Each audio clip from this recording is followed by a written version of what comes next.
न त्वेवाहं जातु नाशम्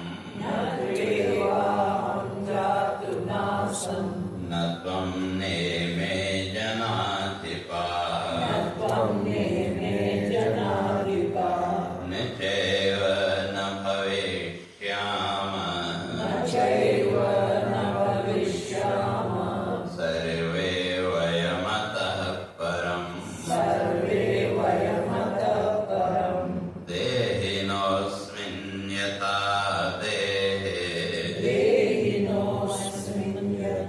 देहे कौमारं यौवनं जरा तथा देहान्तरप्राप्ति धीरस्तत्र न मुह्यते मात्रा स्पर्शास्तु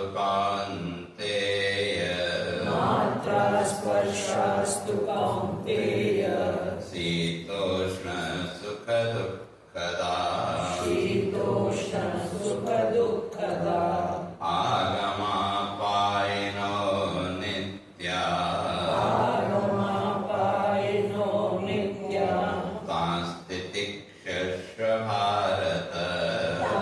सांस्थितिक्षस्व भारत यं हीन व्यथयन्ते ते पुरुषं पुरुषर्षभ समदुःख सुखं धीरं सोमृतत्वाय कल्पते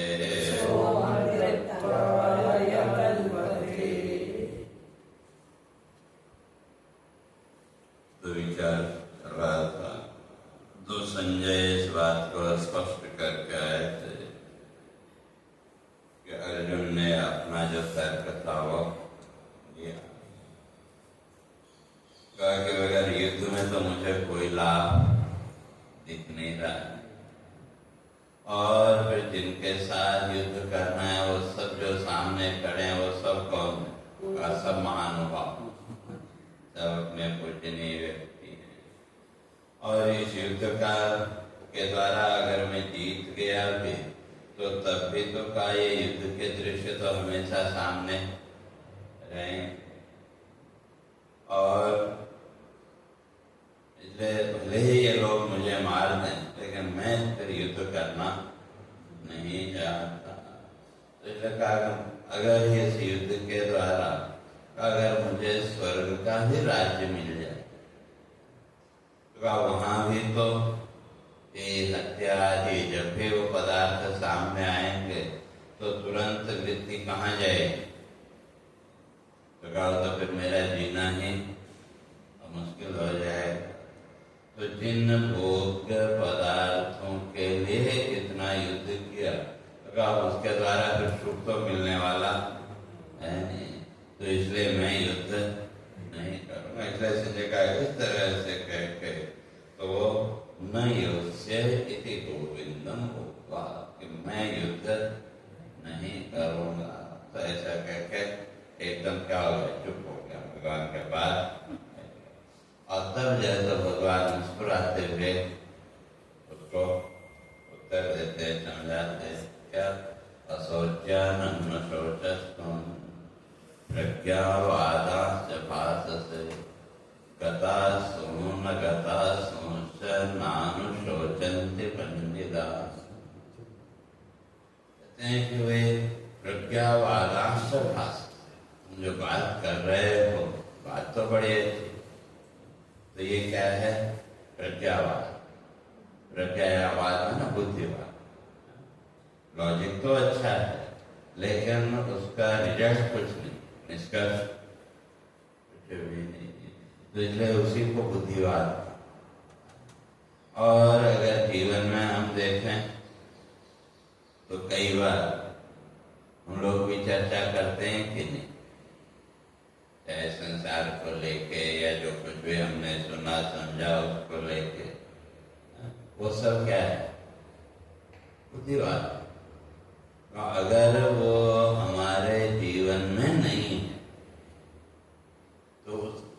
तो उस समय उसकी जो चर्चा है वो सब क्या है?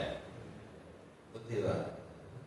और ये जो भी लेक्चर वगैरह हैं, जो भी प्रवचन हैं, वो बढ़िया बढ़िया प्रवचन हम करते हैं, तो वो भी क्या है? वो भी एक तरह का बुद्धिवाद है। क्यों? जब तक वो जीवन में उसको नहीं उतारेंगे तो तब तक उसका कोई मूल्य नहीं है। बातें बड़ी अच्छी, इसलिए अशोचन न शोचस का तुम बात बड़ी अच्छी कर रहे हो, सब बुद्धिवाद है, लेकिन जीवन के व्यवहार में उसका उल्टा है। तो जैसे मैंने भी कहा कि हम लोग भी चाहे आत्मा को लेकर के या दूसरे उसको लेकर के वे दो चार मित्र आपस में मिल गए तो वो चर्चा करते हैं कि भाई ऐसा है, ऐसा है, ऐसा होना चाहिए, होना चाहिए, लेकिन हमारे जीवन में वो कितना है बात हमने की, लेकिन जीवन के व्यवहार में ठीक उसका अपोजिट। तो इसलिए उसको कहा बुद्धिवाद, जो केवल शब्दों तक सीमित है। तो भगवान ने कहा कि वे तुम बातें बड़ी अच्छी अच्छी कर रहे हो, लेकिन व्यवहार में एकदम उल्टा। क्या उल्टा? अशोच्यान न शोचस्व। वे जिनके लिए शोक नहीं करना चाहिए तुम उसी के लिए दुखी हो रहे हो। जिसके लिए तुमको चिंता नहीं करनी चाहिए, दुखी नहीं होना चाहिए, तुम उसी के लिए दुखी हो रहे हो। क्योंकि जो सामने जो योद्धा है, भाई युद्ध के बाद क्या होगा और वो सब मारे जाएंगे इत्यादि जो भी, तो इसलिए उसी बात को स्पष्ट करते हैं कि गता शून अगता सोच नानु सोचंति पंडिता। तो ये जो पंक्ति है, जो आधा श्लोक है, इसलिए आचार्य लोग ये मानते हैं कि भगवान ने आधे श्लोक में भगवत गीता यहाँ पूरी कर दी। गता सोन अगता सोच नानु सोचंति पंडिता। गत असुन, असुन प्राण का, जिसके प्राण चले गए, अर्थात जो मर गए सीधे सीधे अगर कहें, और अगता सोच, जिनके अभी प्राण हैं, तो अर्थात जो अभी जीवित हैं, तो इन दोनों के लिए नानु शोचंति पंडिता का जो पंडित है वो इन दोनों के लिए शोक नहीं करता। और हम लोग दोनों का ही शोक, जो जीवित हैं उसकी भी चिंता, और जो चले गए उसकी भी चिंता कि भी क्या होगा, कैसा होगा, तरह तरह का सबका अपना अपना। तो क्यों? तो कहा कि जो पंडित हैं वो शोक नहीं करते। और पंडित कौन? इसलिए वहाँ महाभारत में बड़े विस्तार से उन लक्षणों की चर्चा की है। सीधे सीधे कहें तो विदुर नीति में बड़े विस्तार से चर्चा की। इसलिए वहाँ लक्षण देते हैं, कायस्य कृत्यं न विघ्नन्ति शीतं उष्णं भयं रति, गांगो हृद इव क्षोभो एतत् पंडित लक्षण। तो पंडित कौन है? कायस्य कृत्यं न विघ्नन्ति शीतं उष्णं भयं रति। कहते हैं जिसके कार्यों में सर्दी गर्मी आदि जो संसार का जो द्वंद्व है, संसार का जो विक्षेप, कोई भी जिसके कार्य में विक्षेप पैदा नहीं कर सकता, तो क्या? तो वही पंडित है। अर्थात जो अपने लक्ष्य के प्रति या अपने कार्य के प्रति दृढ़ है। तो जैसे आपको कहीं जाना हो तो रास्ते में कहीं रास्ता आपको अच्छा भी मिला, कहीं खराब भी मिला, तो ठीक है, उससे थोड़ा मन में रास्ता खराब मिला या कुछ हुआ, थोड़ा मन में विक्षेप तो आए, लेकिन आप रुके क्या? ऐसा तो नहीं कि रास्ता खराब है नहीं जाना, तो क्यों? दृष्टि लक्ष्य पर है। तो उसी तरह से कहते हैं जो पंडित का लक्षण वही है कि जिसके कार्यों में संसार की जो परिस्थितियां हैं वो किसी प्रकार का विघ्न न डाल सके, या उन विघ्नों से जो विचलित नहीं होता है वही पंडित है। तो कैसे? तो अब ये नहीं कि वे संसार के जो विघ्न हैं वो विक्षेप पैदा नहीं करेंगे, ऐसा नहीं, वो विक्षेप तो पैदा करेंगे, लेकिन उस अवस्था में भी नहीं। उसके लिए शास्त्रकारों ने एक लक्षण किया कि वे जो ज्ञानी हैं, जो तत्वज्ञ महापुरुष हैं, तो संपत्सु महताम चित्तम भवति उत्पल कोकलम आपत्सु महाशैल शिला संघात कर्कश। जो महापुरुष हैं, जो साधक हैं सही अर्थ में, तो जब उनके जीवन में सहजता, तो उस समय तो उनका जो स्वभाव वो कैसा है? का कमल की पंखुड़ी की तरह। कमल का जो फूल है उसकी जो पंखुड़ी कितनी कोमल। तो ऐसे जो साधक हैं, जिस समय उनके जीवन में सहजता है तो उस समय तो उनका जो जीवन है एकदम।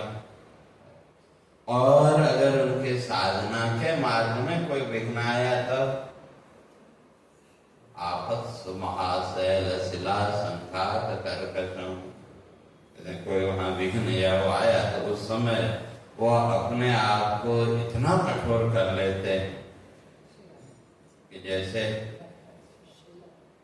पत्थर का कोई पहाड़ हो और उसमें से रास्ता बनाना हो, तो बड़े से बड़े इंजीनियर भी क्या करते?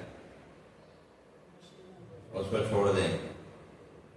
उसकी अपेक्षा भले रास्ता थोड़ा लंबा पड़े, लेकिन वो क्या, कोई ऑप्शन ना हो तो तब अलग बात, लेकिन पूरा पत्थर का ही हो तो इस तरह से कहते हैं कि भाई जो साधक है सही अर्थों में, तो जब उसके जीवन में कोई प्रतिकूल परिस्थिति आए तो उस समय वो साधक अपने आप को क्या कर ले? शिला की तरह, पत्थर की तरह अपने को दृढ़ कर लेता है। और जब अपने को उसने दृढ़ कर लिया तो फिर विघ्न उसका क्या बिगाड़े? तो विघ्न अपने आप टकरा करके लौट जाएंगे। तो ऐसे जो व्यक्ति का, उसी का नाम पंडित। क्यों? अगर हम वहां थोड़ा ढीले पड़ गए तो फिर विघ्न विक्षेप पैदा करेंगे, और अगर हम अपनी जगह दृढ़ हैं तो ऐसा नहीं कि वे विघ्न नहीं आएंगे, वो तो स्वाभाविक है। तो इसलिए और वो विक्षेप भी पैदा करेंगे।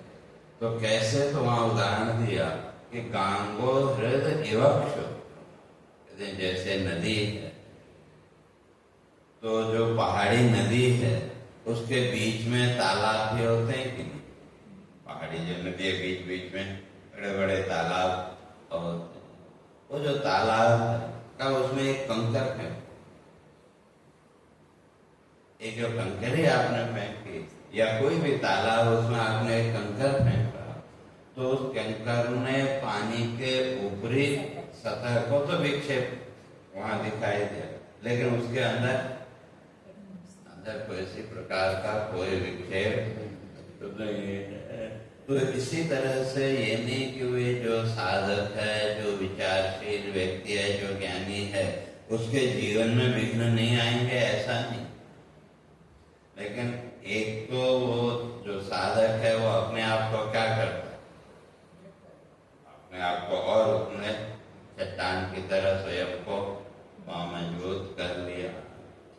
और दूसरा वो विघ्न विचलित तो करेंगे, लेकिन केवल ऊपरी सतह पर, लेकिन अंदर से वो उसको विचलित नहीं कर सकते।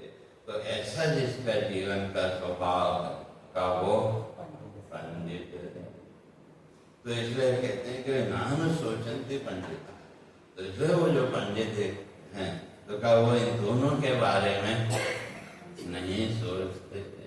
तो क्यों नहीं सोचते? तो इसका उत्तर फिर दिया 15वें अध्याय, कर्मानुबंधी मनुष्य लोके। वे क्यों नहीं सोचते? तो कहा कि ये जो भौतिक जीवन है ये क्या है?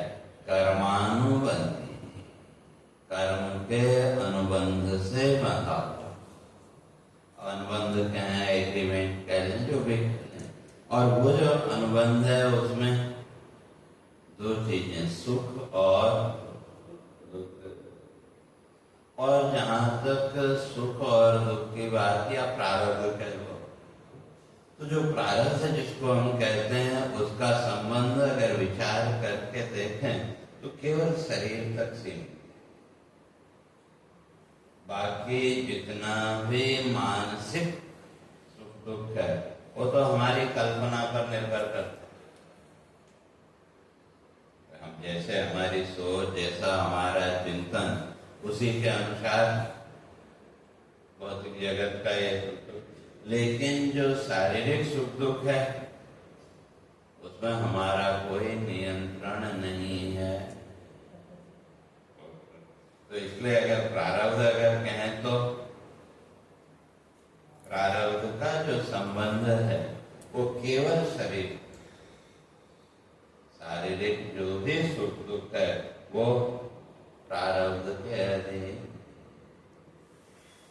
और उस प्रारब्ध का फल देने के लिए वो जो प्रारब्ध है वो जब फल देने के लिए सामने आएगा तो क्या करेगा?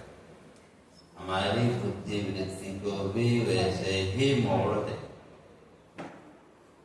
और जहां तक प्रारब्ध की बात है तो हरेक प्राणी के साथ 3 प्रकार का प्रारब्ध जुड़ा, जो भी प्राणी, चाहे वो मनुष्य हो चाहे पशु पक्षी आदि जो भी हैं, हरेक के साथ जो प्रारब्ध है वो प्रारब्ध के 3, स्वेच्छा, अनिच्छा और परेच्छा। स्वेच्छा का अर्थ है हमारे मन में कोई विचार आया, उससे प्रेरित होकर के हमने कोई कार्य किया, तो वहां भी फल के रूप में हमारे सामने ये दो ही चीजें, सुख या दुख। तो लेकिन अपनी इच्छा है तो इसलिए वहां किसी दूसरे को दोष भी नहीं दे सकते। तो अपनी इच्छा और वहां दुख आया तो हम चुपचाप उसको सहन करते हैं। वहां प्रयास ये रहता है कि दूसरे को पता भी न लगे दुख का। सुख आया तो बात अलग है, लेकिन दुख मिला तो हम प्रयास ये होता है कि दूसरे को उसका पता भी न लगे। और परेच्छा का अर्थ है हमारी इच्छा नहीं, लेकिन अपने फैमिली मेंबर आदि जो भी हैं उनकी इच्छा से प्रेरित होकर हमने कोई कार्य किया तो वहां भी फल के रूप में वो ये सुख या दुख। और वहां भी सुख आया तो हम अपनी पीठ थपथपाते हैं, और दुख आया तो सारा दोष सामने वाले के ऊपर, वे तुम्हारे कहने से किया ये जो भी। लेकिन अब जो कुछ भी है भले ही परेच्छा से ही, अब वो जो जीवन में आया सुख या दुख, अब उसका भोग तो पूरा करना पड़ेगा। और तीसरा है अनिच्छा, और अनिच्छा प्रारब्ध का अनुभव तो कोविड के समय 2 साल सबने अनुभव किया। तो वो क्या अनिच्छा प्रारब्ध। तो इसलिए कहते हैं ये तीनों जो प्रारब्ध है, स्वेच्छा, परेच्छा और अनिच्छा, इन तीनों प्रारब्धों में से जो भी प्रारब्ध अपना फल देने के लिए तैयार होगा तो वो क्या करेगा? बुद्धि वृत्ति को मोड़ देगा। इसलिए स्पष्ट क्या कि बुद्धि उत्पद्यते तादृक यादृक कर्म फलोदय सहाया तादृशा एव यादृशी भवितव्यता। कहते हैं बुद्धि भी कैसे बनेगी? यादृक कर्म फलोदय, जैसा हमारा वो कर्म फल सामने आ रहा होगा, तो इसलिए वो प्रारब्ध अपना फल देने के लिए हमारी बुद्धि को भी वैसे ही मोड़ देगा। इतना ही नहीं, सहायता दृशाय, आपको साथी भी वैसे मिल जाएंगे। जैसा कर्म फल सामने आ रहा होगा, सुख का या दुख का, तो आपको जीवन में सहायक भी वैसे ही मिलेंगे। तो कहने का अर्थ है कि वो जो प्रारब्ध है, तो अब उसका संबंध अगर विचार करके देखें तो केवल शरीर तक वो सीमित। बाकी तो जो हमारी मानसिक जो कल्पना है, उसमें प्रारब्ध का कोई रोल, वो तो हमारी कल्पना है। जो भी किसी भी वस्तु आदि को लेकर के हम जिस तरह की हमारी सोच, तो उसी के अनुसार हम फिर वो कल्पना करें और उसी के अनुसार फिर वहां सुख और दुख का भाव और प्रकट होगा। क्यों, वो सुख दुख को हम दिखा तो सकते नहीं किसी, तो अब वो तो हमारे नियंत्रण में है। लेकिन जो शारीरिक है, अगर देखें तो शरीर पर हमारा कोई बस नहीं चलता। कई लोगों को देखो जीवन में बहुत सावधानियां रखते हैं, लेकिन फिर भी रोग आते हैं कि नहीं। और कुछ लोग ऐसे हैं कि जिनके जीवन कोई सावधानी नहीं, कोई नहीं, लेकिन कुछ भी नहीं होता। तो इसलिए वो जो प्रारब्ध का जो भोग है, वो शरीर अर्थात शारीरिक जो पीड़ा है, उस पीड़ा का जो भोग है वो प्रारब्ध के साथ जुड़ा, या उसको हम प्रारब्ध कह सकते हैं। बाकी तो जीव सृष्टि, पंचदशी में इस बात को स्पष्ट किया कि संसार में दो प्रकार की सृष्टि, एक ईश्वर सृष्टि और एक जीव सृष्टि। तो जो ईश्वर सृष्टि है वो न किसी के लिए सुख का कारण और न किसी के लिए दुख का कारण। तो हमारे जीवन में सुख दुख का कारण केवल जीव सृष्टि। जीव सृष्टि में ना हमारी जो कल्पना है, वो कल्पनाएं ही हमारे जीवन में सुख और दुख का कारण है। तो इसलिए हर प्राणी कहते हैं कि कर्मानुबंधी, उस कर्म के अनुबंध से बंधा हुआ है। अर्थात पूर्व जन्मों में जो भी पाप पुण्य आदि का, उससे सब बंधे हुए हैं। तो यह दूसरे शब्दों में कहें तो ये तीन प्रकार का जो प्रारब्ध, इस प्रारब्ध के साथ सब बंधे और कर्म के आधार पर नहीं। यहाँ तो जो कुछ भी जिसको हम प्रारब्ध कहते हैं, वो तो पूर्व जन्मों का कर्म का, और फिर वो जो पूर्व जन्मों के जो कर्म संस्कार हैं का वर्तमान जीवन में फिर उन कर्म संस्कारों के अनुसार ही हमारा चिंतन, हमारे मन की वृत्ति बने। इसलिए पूर्व जन्म के जैसे हमारे वो संस्कार होंगे, जो भगवान आगे कहेंगे अभिजात संस्कार के नाम। तो अभिजात है ना, जिसको हेरिडिटी हम कहते हैं, तो हेरिडिटी आजकल तो बहुत वो शब्द का प्रयोग लोग करते हैं। तो वो हेरिडिटी केवल फिजिकल ही है ऐसा नहीं, कि जो हमारी सोच है, जो हमारा चिंतन का जो प्रवाह है, तो वो भी तो पीछे से वो चला आ रहा है। तो इसलिए वो पूर्व जन्म के वो जो कर्म संस्कार हैं, तो उन कर्म संस्कारों के अनुसार ही यहाँ भी हमारी चित्त की वृत्ति बनेगी। जैसे बच्चों को आपने देखा होगा, एक ही परिवार में एक बच्चा एकदम शांत होता है और दूसरा उसका एकदम, तो आपने तो नहीं सिखाया बच्चे को जो भी है गुस्सा करना है, कि आपने तो नहीं सिखाया। तो फिर वो कहाँ से आए? जो पूर्व जन्म के वो कर्म संस्कार। तो इस तरह से वो जो हमारा वर्तमान का जो स्वभाव आदि है, तो उसमें भी पूर्व जन्म के कर्म संस्कारों का अपना एक रोल है। अब जो कर्म संस्कार हैं दोनों तरह के हैं, पाप के भी हैं और पुण्य के भी। जो और यहाँ वर्तमान जीवन में भी हमको ये दोनों ही संस्कार मिलेंगे, पाप के भी और पुण्य के भी। अगर पूर्व का कर्म संस्कार और वर्तमान के संस्कार दोनों अगर एक जैसे हमको मिले तो जीवन शांतिपूर्वक चलता रहेगा। और कहीं ये संस्कार एक दूसरे के अपोजिट हुए तो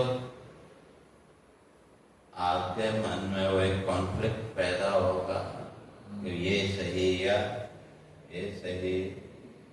और उस समय जो संस्कार ताकतवर होगा वो अपनी ओर खींच के ले जाएगा, चाहे वो पाप का हो चाहे पुण्य का। जो कर्म संस्कार ज्यादा ताकतवर होगा वो अपनी ओर खींच के ले जाएगा। तो अब वो जो है तो समझा, तो इसलिए तो कर्म संस्कार भी वो पूर्व से हमारे चले हैं। क्योंकि जैसे देखो कई जगह वे माता पिता तो बच्चों को एक जैसे संस्कार देते हैं। घर में माना 2 बच्चे हैं, संस्कार तो एक जैसे ही दिए कि नहीं आप, ठीक है थोड़ा 19-20 हो सकता है, लेकिन एक अच्छे रास्ते पर चल पड़ता है और एक बुराई की ओर चल पड़ता है। तो वहां यही मानना पड़ेगा कि वो हमने तो अच्छे संस्कार दिए, लेकिन वो कोई पूर्व का कर्म संस्कार वर्तमान के संस्कारों से ज्यादा ताकतवर रहा तो वो अपनी ओर खींच के ले गया। लेकिन वो जो पुण्य के संस्कार आपने दिए, जब समय आएगा तो वो अपना काम तो वो करेंगे ही। इसका अर्थ नहीं वो अपना काम नहीं करेंगे, ऐसा नहीं। जब समय आएगा तो वो अपना काम करेंगे। तो इसमें तो ग्रहों का भी तो कुछ होगा ना, बोलते हैं ग्रह नक्षत्र ऐसे हैं वैसे हैं, वो सब चीजें ये एक दूसरे के साथ जुड़ी नहीं। अब जैसे आजकल ज्योतिषी तो राशियां कितनी हैं? 12 राशि। और लोग कितने हैं? तो अगर वो ग्रह नक्षत्र को सीधे सीधे अगर वो माने तो फिर उस राशि से युक्त जितने भी व्यक्ति हैं सबका एक जैसा वो होना चाहिए क्या? क्योंकि जहाँ तक जो ग्रहों की जो व्यवस्था है वो वास्तव में कि जो जीव जब गर्भ में जीव का आगमन हुआ तो जीव के गर्भ प्रवेश से लेकर के उसके जन्म तक का जो काल है, उस काल खंड में कौन कौन से ग्रहों की छाया उस पर पड़े। क्योंकि अभी देखो नॉर्थ में अगर जाओ तो अभी ठंडी है कि, और प्रकृति का एक स्वभाव है, आप जिस सीजन में आपके शरीर में जिस धातु की जिस एलिमेंट की कमी होगी तो प्रकृति वेजिटेबल और फ्रूट्स के माध्यम से वो हमको देती है। लेकिन अब आजकल तो ग्लोबलाइजेशन की वजह से हर चीज हर समय आपको मिल रही है। तो अब तो हर एक क्षेत्र के हिसाब से वो जो बच्चा है तो माँ उसी सीजन के हिसाब से वो उसमें खाएगी तो वो उसका असर बच्चे। और उस समय फिर वो जो ग्रह नक्षत्रों की जो स्थिति है उसी के हिसाब से जो सूर्य की जो किरणें हैं जो पृथ्वी तक पहुंची वो उस एलिमेंट को साथ में लेके आएंगे। जिस समय जिस ग्रह के साथ उसकी निकटता होगी तो सूर्य की किरणें जो पृथ्वी तक आई तो वो उस ग्रह में जो धातु है उसके अंश को साथ में लेके आएगी कि, और वो आपको मिला। अब वो कितना मिला तो अब आपकी बॉडी में तो वो है कि, तो फिर वो समय के साथ उसका इफेक्ट आपकी बॉडी में देखने को मिलेगा। तो एक्चुअली वो ग्रह दशा की अगर बात करें तो वो वही कि हमारी बॉडी में किस समय कौन सा एलिमेंट कम या ज्यादा हो रहा है। लेकिन अब उसको हमारे ऋषियों ने आध्यात्मिकता के साथ जोड़ दिया, उससे क्या आपको एक मेंटल सेटिस्फेक्शन भी मिला, और उसके द्वारा आपने किसी न किसी रूप में भगवान की पूजा अर्चना की, तो वो एक पुण्य के संस्कार भी आपके जीवन में वो बढ़ते गए, और आपको एक मेंटल सेटिस्फेक्शन मिल गया कि मैंने ये पूजा कर ली तो अब ये ग्रह दोष दूर हो जाए। लेकिन वो तो अपने समय से ही जाएगा, वो तो अपने समय के साथ ही हो जाएगा। हाँ, तो उसकी जगह सकारात्मक। और दूसरा तो हमारी जो अर्थव्यवस्था, उस अर्थव्यवस्था की दृष्टि से भी वो जो ब्राह्मण आदि हैं, वे उनकी भी तो आजीविका चाहिए कि, उसको भी तो अब संशय पैदा करने वाले लोग हैं, तो आप वहां गए तो उन्होंने जो भी पढ़ा उस हिसाब से आपको एक पूजा विधि आदि आपको बताई। अब कैसे करना, क्या करना, वो तो आपको नहीं पता, तो फिर आप क्या करेंगे कि भाई आप ही करा दो। तो आपको भी एक मेंटल सेटिस्फेक्शन मिला, और वो जो सामने व्यक्ति है उसके भी जीवन सुखपूर्वक चलता रहा। मूल उद्देश्य वही, क्योंकि जो शारीरिक जो परिवर्तन है वो तो उस सूर्य के जो रेज आ रहे वो जैसे हमको मिलेंगी उसी के अनुसार, और उस समय फिर वे जो सीजन के फल खाओ इत्यादि होते हैं, तो वो आपने खाया तो आपके शरीर में जिस धातु की, जिस एलिमेंट की कमी हो रही थी वो पूरी हो गई। तो जब वो पूरी हो गई तो आपका शरीर स्वस्थ हुआ। और उधर ग्रह दशा के नाम पर आपने भगवान की जो भी पूजा अर्चना की, तो वो भी चित्त के शुद्धिकरण का और माध्यम बना। वो मन में जो बिखर जाएगा तो उस माध्यम से है, तो एक संतोष भी हमको मिला, और उसके साथ साथ चित्त की शुद्धि। जो जब आपने पूजा अर्चना जो भी की, तो उसके द्वारा चित्त में एक संतोष मिला। जैसे कभी कोई रोग आ गया तो हम अच्छे से अच्छा डॉक्टर ढूंढते हैं, और डॉक्टर के पास आप गए, डॉक्टर ने आपसे प्रेम से बात की, 2-4 मिनट प्रेम से बात की, तो वहां और उसने लिखी तो दवाएं तो वही लिखी, लेकिन आपको एक मानसिक संतोष मिला कि नहीं, उससे मेरे से अच्छे से बात, ठीक है, वो उसका पैसा है, उसका प्रोफेशन क्यों, उसको आपसे कुछ लेना देना नहीं, लेकिन आपको वो मेंटल सेटिस्फेक्शन एक मिला कि जो भी आपकी बीमारी थी उससे संबंधित भी उसने 2 बातें बताई, और 2-4 बातें इधर उधर की भी आपको बताई, ये करना, ऐसा नहीं करना, वो नहीं करना, जो कुछ भी है, तो आप वो सब फॉलो करते हैं कि नहीं फिर? लेकिन वो जो रोग है तो उसकी जो भी दवा है उसका कोर्स तो पूरा करना पड़ेगा कि ऐसा तो नहीं कि भाई एक बार हमने खाई उतने से रोग ठीक हो जाए, वो जो भी हफ्ता 10 दिन जो भी है उतने दिन दवा तो आनी पड़े।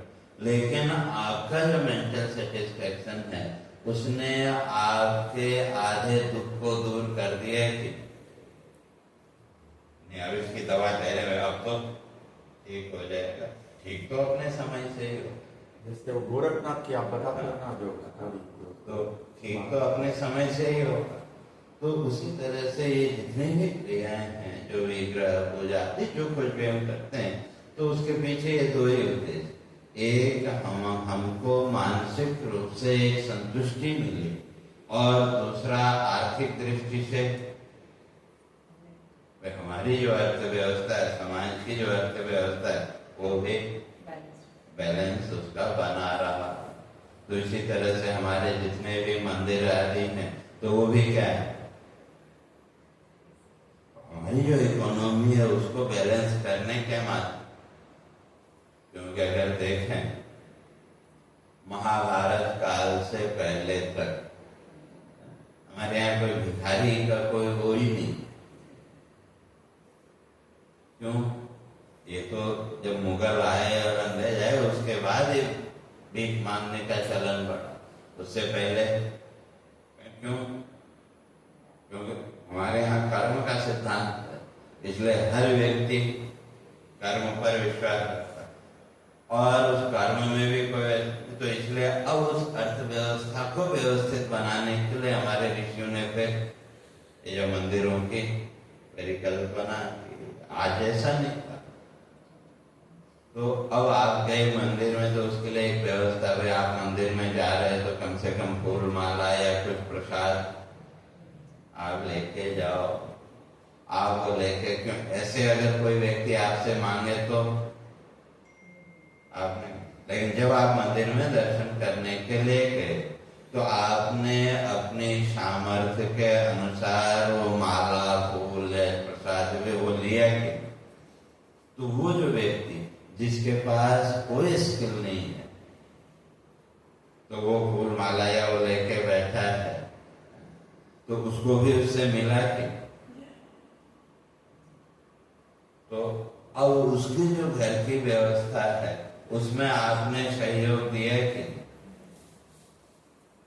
और जब जीवन की जो आवश्यकता है वो सहज तरीके से अगर पूरी हो रही है, तो फिर उसको किसी प्रकार की चोरी आदि करने की जरूरत पड़ेगी कि,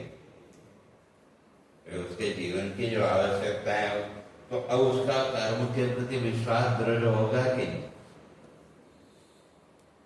तो वो हमारे जी जो प्राचीन जो व्यवस्था थी वो ये, तो कहने का अर्थ है कि तो अब ये जो व्यवस्था बनी हुई, तो अब जहां तक प्रारब्ध जो है, चाहे वो प्रारब्ध जो शारीरिक जो है वो तो हमको उसके अनुसार, लेकिन मानसिक रूप से हर व्यक्ति संतुष्ट, तो उसके जीवन की जो आवश्यकताएं जो भी है वो भाई सहज रूप से जब उसकी पूरी हो रही है, तो बहुत ज्यादा कि फिर सोचेगा भी नहीं। एक जो सामान्य व्यक्ति है तो उसकी सोच कितनी है कि भाई उसके जीवन की जो आवश्यकताएं है वो पूरी हो जाए। तो वो हमारी जो प्राचीन जो सामाजिक व्यवस्था थी वो ये, और उसके द्वारा अर्थव्यवस्था भी, इसलिए जो सोने की चिड़िया जो बोलते हैं वो किस आधार, वो उसी आधार पर, तो हमारे यहाँ मानसिक रूप से हर व्यक्ति संतुष्ट है। शारीरिक तो क्या ठीक है, वो प्रारब्ध के अनुसार, जैसे कि उसके अनुसार वो शारीरिक जो भी सुख दुख है वो तो भोग नहीं, लेकिन मानसिक रूप से किसी को किसी प्रकार का कोई असंतोष नहीं था, तो सब सुखी थे। तो वो इसलिए कहते हैं कि वे कर्मानुबंधीन मनुष्य हो। तो कहने का तात्पर्य है कि सब प्राणी, और वो जो कर्म का अनुबंध है वो शरीर के साथ जुड़ा था। तो इसलिए जो विचारशील व्यक्ति है का नानु शोचन्ति वंचिता, जो पंडित है वो इन दोनों के लिए शोक नहीं करते। तो क्यों? का जो गया वो अपना कर्म फल भोग वो पूरा करके गया, जो भी उसका जीवन का सुख दुख का भोग था वो पूरा करके गया, और आगे के लिए कैसा कर्म करना है, तो यहाँ इस संसार में रहे तो नए कर्म भी किए, तो अब उसके नए कर्म संकल्प कैसे हैं वो तो उसको पता है। पाप या पुण्य जो कुछ भी उसने किया, तो पूर्व का जो सुख दुख भोग था वो भोगा उसने, और आगे के लिए अपना एक नया कर्म का प्रारंभ वो तैयार करके गया। अब उसको लेकर के हम रोना धोना शुरू करें तो उससे उसको तो कोई फर्क पड़ने वाला है नहीं। और जो जीवित हैं का वो अपना कर्म फल भोग रहे, जो भी उनके जीवन का सुख दुख भोग है वो तो उनको भोगना पड़ेगा कि नहीं, उसमें तो आप कुछ नहीं कर सकते। कोई व्यक्ति है, कोई बड़े से बड़ा डॉक्टर भी है, तो वो भी दुख मिटा सकता है क्या? नहीं कर सकता, क्योंकि वो जो शारीरिक जो पीड़ा है वो तो जो भी है जिस किसी भी रूप में हमारे सामने आए उसको तो हमको ही भोगना पड़ेगा।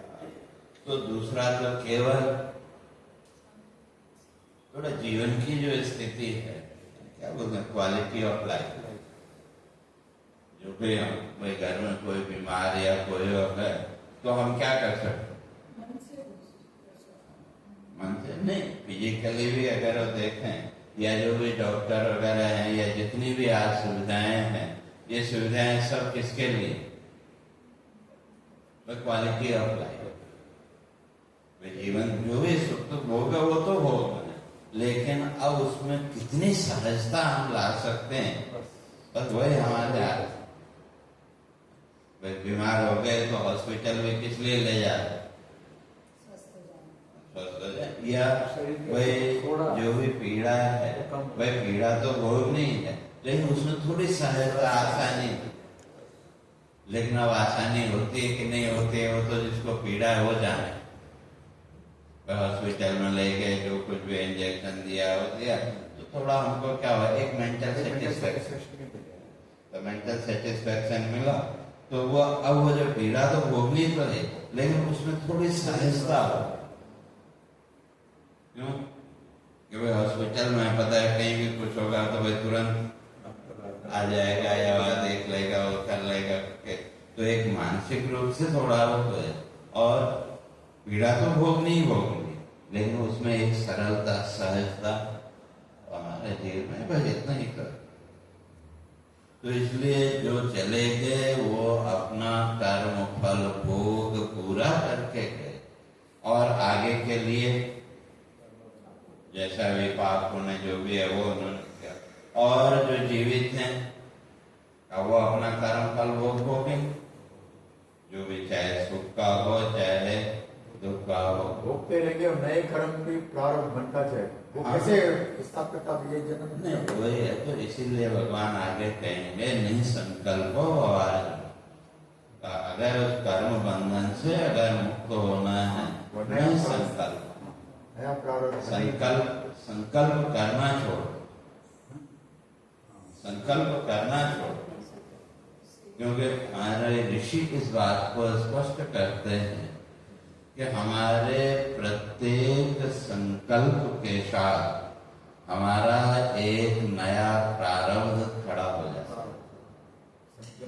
संकल्प कर्म किया, क्यों जो कर्म किया उसका संबंध तो सीधे सीधे शरीर के साथ, लेकिन संकल्प मात्र से कहते हैं कि आपका एक नया प्रारब्ध खड़ा होता है। और जब आपके अंदर वो संकल्प उठा तो पहली बार थोड़ा, लेकिन फिर दूसरी बार धीरे धीरे फिर वो संकल्प दृढ़ होता जाएगा, तो फिर वो आपको कर्म में प्रवृत्त कराएगा। लेकिन अच्छे संकल्प तो करने पड़ेंगे, अच्छे संकल्प के बिना कैसे? संकल्प तो करना पड़ेगा ना। हाँ, तो इसीलिए कहा फिर वहाँ अच्छे संकल्प, अच्छे संकल्प, इसलिए ईशावास्योपनिषद में इस बात को स्पष्ट किया। तो वहाँ कहते हैं अथ इदं वस्मान्तं शरीरम अथ क्रतो स्मर कृतं स्मर कृतो स्मर कृतं स्मर। कहते हैं कि वे मृत्यु के समय पता तो लग ही जाता है कि अब ये शरीर तो नष्ट होने वाला है, या थोड़ा बहुत अगर हमने शास्त्र चिंतन थोड़ा विचार किया तो ये हम सबको पता है कि वे ये शरीर तो आज नहीं तो कल नष्ट होना ही है। तो इसलिए क्या करें? तो कहा क्रतो स्मर, कृतम स्मर। इसलिए जो हमने पुण्य संकल्प किए का उनका स्मरण, या हमने जो पुण्य कर्म किए हैं का उनका स्मरण कर, तो उससे क्या होगा? फिर वो पुण्य संकल्प हमको फिर आगे पुण्य की ओर, और वो पुण्य की ओर जब हम बढ़ेंगे तो धीरे धीरे जीवन में से पाप कम होगा, और जब पाप कम होगा तो क्या जीवन में ज्ञान प्रकट होगा, और वो जो ज्ञान है वो फिर हमको इस संसार भाव से ऊपर उठाएगा। तो इसलिए तो अब हम लोगों की जो आदत है वो क्या है? जो भी दृश्य हमने देखा, भले उसके साथ हमारा कुछ लेना देना हो या नहीं, लेकिन हम तुरंत कोई न कोई संकल्प कर बैठते हैं कि नहीं? जो भी दृश्य हम, उसका हमारे जीवन में कोई मतलब नहीं, लेकिन फिर भी वहां कोई न कोई संकल्प हम कर बैठते हैं। तो इसलिए भगवान कहते हैं नहीं संकल्पो। तो इसलिए जो संकल्प करने की जो एक आदत हमने बना ली है बिना मतलब के, तो उससे अपने को बाहर निकालो। और अगर देखें बहुत ज्यादा दूर जाने की जरूरत नहीं, एक दिन का ही हम अपने जीवन का विचार करके देखें, सुबह से लेकर के शाम तक हम कितने संकल्प करते। अगर किसी दिन लिखने बैठे हैं तो वो याद भी नहीं, लेकिन वो जो भी आपको याद है वो सब आप लिखो, तो उसमें से देखो तो मैं समझता हूँ 95% तो व्यर्थ के ही संकल्प हो, मुश्किल से 5% ही ऐसे होंगे। वो एग्जाम्पल के थोड़ा बताइए, उसको आपको एग्जाम्पल चाहिए? कोई भी है, रास्ते में आ रहे, रास्ते में जा रहे, आप कुछ कर नहीं रहे, कोई दृश्य आपने देखा, तो तुरंत आपके मन में संकल्प उठा है कि, या आप रास्ते में जा रहे हैं, भाई किसी मार्केट से आप निकले तो वहां किसी दुकान में एक बढ़िया आपने अपने बिजनेस से संबंधित तो आइटम देखा, तो संकल्प उठा कि जो भी आपका बिजनेस है उससे संबंधित, तो आप उसमें न वहां रुक सकते। कई बार ऐसा होता है, लेकिन उस वस्तु को देखते ही एक संकल्प वृत्ति हमारे अंदर उठी थी, भैया आइटम अगर हमारे दुकान में होता तो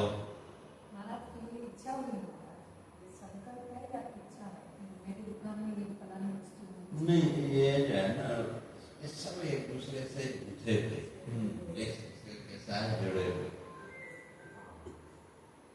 क्योंकि किसी भी उस तक पहुंचने के लिए आपको 5 स्टेप पार करने पड़े। किसी भी कर्म में जो हमारी प्रवृत्ति है, उस प्रवृत्ति तक पहुंचने के लिए हमको 5 स्टेप पार करने। तो जैसे वो वस्तु हमारे सामने आई, तो उसके साथ पहले वो इच्छा उत्पन्न, फिर बार बार उस इच्छा ने आपको परेशान किया कि जो कुछ भी होता है, तो उसने फिर बार बार, तो अब धीरे धीरे वो इच्छा संकल्प में बदल गई थी, समय लगा। और एक जो सामान्य व्यक्ति है उसके लिए वो दृश्य मात्र, या सामान्य व्यक्ति भी उसके अंदर, क्या वहां उसने देखा कि दुकान पे कोई बढ़िया आइटम, या खास करके शादी ब्याह के समय जब खरीदारी करते हैं तो सामर्थ्य सबके अपनी अलग अलग है, लेकिन उससे भी अच्छी चीज देखी तो उसके मन में वो संकल्प उठा थी। तो अब किसी भी कर्म में जो प्रवृत्ति है, तो उसके लिए 5 स्टेप का, सबसे पहले वस्तु आपके सामने आई, तो उस वस्तु को देखते ही आपके अंदर वो इच्छा प्रकट हुई, और फिर सेकंड स्टेप में उस इच्छा को पूरा करने की इच्छा, एक इच्छा होना बुरा नहीं, लेकिन सेकंड स्टेप में फिर हमने क्या किया, उस इच्छा को पूरा करने की इच्छा। तो संकल्प बन गया। नहीं अभी नहीं। तो इच्छा को पूरा करने की इच्छा। अच्छा तो जब उस इच्छा को पूरा करने की इच्छा आपके अंदर पैदा हुई, तो अब उसके लिए साधनों का आप विचार करेंगे कि कैसे उस वस्तु को हम प्राप्त कर सकते हैं, क्या क्या उसके लिए और साधन है। तो ये तीसरा स्टेप हो गया, उसके लिए साधनों का उपयोग। और चौथे स्टेप में फिर उसके गुण दोष का विचार। वो जो वस्तु है, जो कुछ भी है, उसमें गुण है कि दोष है जो, लेकिन यहाँ चौथे स्टेप तक पहुंचते पहुंचते हमारी वो इच्छा इतनी प्रबल हो गई, तो इतनी प्रबल हो गई कि अब इच्छा के इधर उधर हम गुण दोष का विचार कर ही नहीं पाते। फिर उस समय वही वस्तु हमको चाहिए और सही लगने लगती है। तो अब वो गुण दोष का जो हमने विचार किया, वो भी किस आधार पर, अपनी इच्छा के आधार पर निष्पक्ष होकर, और हमने नहीं किया। और फिर पांचवें में अब वो जो साधन है, उन साधनों का उपयोग करना। तो वहां तक जब पहुंचे तो तब जाकर के वो हमारा जो संकल्प है वो दृढ़ हुआ। सोचते नहीं, हम सोचते नहीं। सिंगाड़ा से लगे ना वो गाड़ी से जा रहा सिंगाड़ा लेके चलो गए ना इतनी सूक्ष्मता के पीछे नहीं खाना नहीं खाना इसलिए एक सहज प्रक्रिया। तो इसलिए किसी भी कार्य में कह लो या तो वहां तक हमको पहुंचने के लिए 5 स्टेप हमको पार करने पड़ते हैं, और तब जाकर के वो कर्म बने। अच्छा बनेगा बुरा बनेगा वो उसको तो हम नहीं, वो जो हमने गुण दोष का जो विचार किया ना, वो उस पर अब उसमें यह है कि अब वो जो गुण दोष का विचार हम निष्पक्ष रूप से कर रहे हैं या अटैचमेंट के साथ कर रहे हैं। अटैचमेंट के साथ। और तो अगर हमारी इच्छा है उसके तो 99% हमारे जो भी डिसीजन हैं वो अटैचमेंट के साथ जुड़े हैं। क्यों? निष्पक्ष होकर के हमने कब निर्णय किया? अगर देखें तो कहीं कहीं कोई स्वार्थ का भाव तो बैठ जाता है। तो इसलिए भगवान कहते हैं निसंकल्पों को, अपने को इस संकल्प वृत्ति से बाहर निकाल, और वो कोई फिर ज्ञान और वैराग्य। जब तक कोई न कोई फल की कामना है, तो तब तक हम संकल्प से नहीं बच सकते। तो जहां फल की इच्छा है वहां संकल्प है। इसलिए वो जो फल की इच्छा है उससे अपने को धीरे धीरे बाहर निकालना, और वो उस इच्छा से बाहर निकालने के लिए सत्य और असत्य दोनों का विश्लेषण करना, क्या सही है और क्या गलत है, या संसार में भी सत्य असत्य का और विचार, तो तब उससे हम बाहर निकलेंगे। तो इसलिए भगवान कहते हैं कि जो पंडित है वो इन सब संकल्पों में या इसमें पड़ता ही नहीं, क्योंकि संसार तो एक प्रवाह है, प्रवाह और चलता रहेगा। लेकिन हमने जो दिख रहा है उतने को ही संसार है, उसी को संसार मानना, तो इसलिए हम इसी संकल्प में उलझ जाते हैं। और जो विचारशील व्यक्ति है, जो ज्ञानी है, वो इससे अपने को बाहर निकालता है। बस अंतर इतना। तो दृश्य तो ज्ञानी को भी दिखेंगे और अज्ञानी को भी दिखेंगे। तो जो अज्ञानी है वो हर एक दृश्य के साथ एक नया संकल्प करता है, और ज्ञानी वहां कोई संकल्प वो उठने ही नहीं देता। दोनों में अंतर। तो वही यहाँ भगवान कहते हैं गता सोन स नाम सोचंती पंडिता। जो विचारशील व्यक्ति है वो इन दृश्यों के बारे में फिर ज्यादा शोक नहीं करता।